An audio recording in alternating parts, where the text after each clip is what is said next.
whatever changes we bring, what we need are the proper leaders, persons with vision, commitment to the fact that there are certain fundamentals that are more important than mere constitution drafting and legal drafting.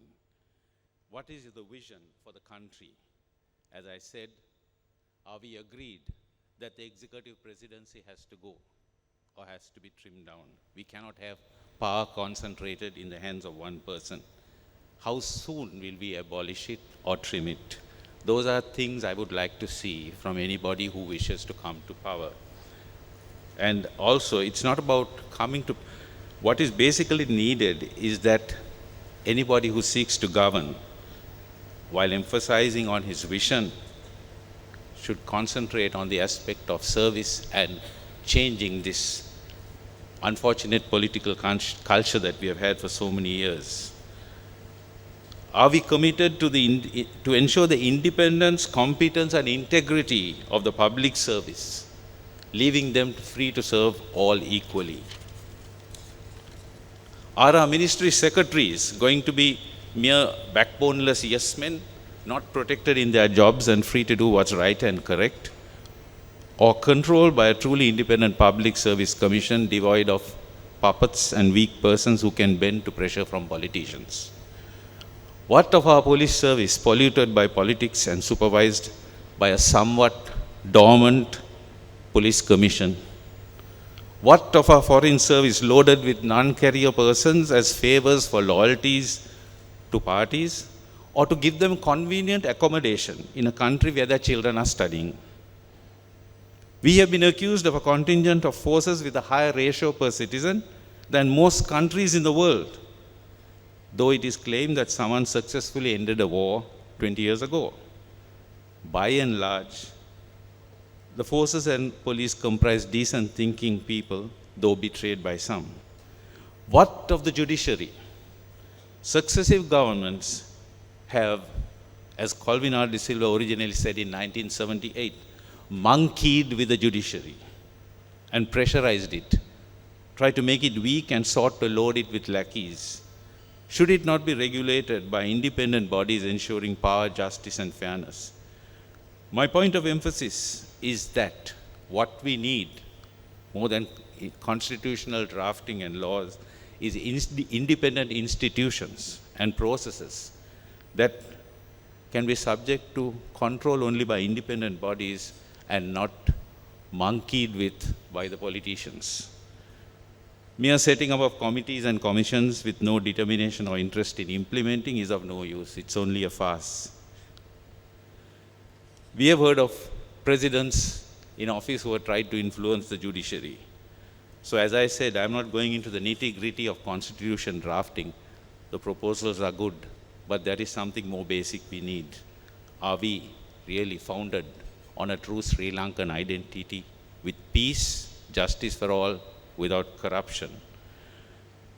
Some of the other important factors are, how fair is our electoral system? Does it permit representation of all? What of inter-party democracy? Are parties the slaves of families or persons? What of the candidates presented by parties? Are they persons of proven integrity and not convicts, irrespective of pending appeals, or persons with questionable conduct? Public office where the sovereign people are represented requires and demands very high standards. Should there not be at least 20% women and in all 50% professionals, all persons of integrity in a party's list of candidates? I'm sure that will not be hard to find. Parties are accused of fielding sure winners, persons who will win by hook or by crook. What about controls and transparency in campaign funding for both the individual and the party? What about declaration of assets by all public servants, including politicians and such, being open to the public whom they are bound to serve? Are all of us equal? How do we overcome blatant impunities, both of the past and future? Truth and accountability, we need that urgently. It cannot hang forever. So therefore, and what is central to our people is proper health, education, shelter, and gainful employment. and a proper education system founded on peace and governance and stable economic growth? Should not our education system emphasize civic consciousness and principles of peaceful coexistence?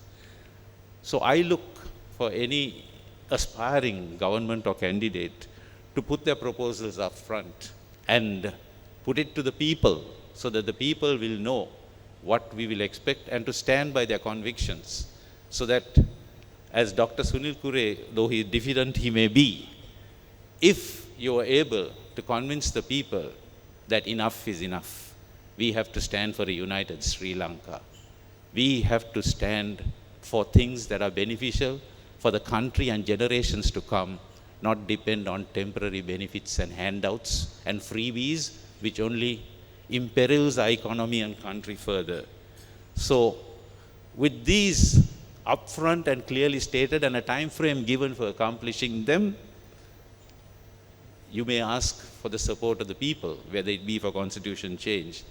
And as someone said, our people are now a little more aware and a little more conscious of what they want, so that anybody who aspires for office, having placed forward these promises, if he does not deliver, I hope our people will be able to say, you did not fulfill your promise for the good of the country, please leave. Thank you.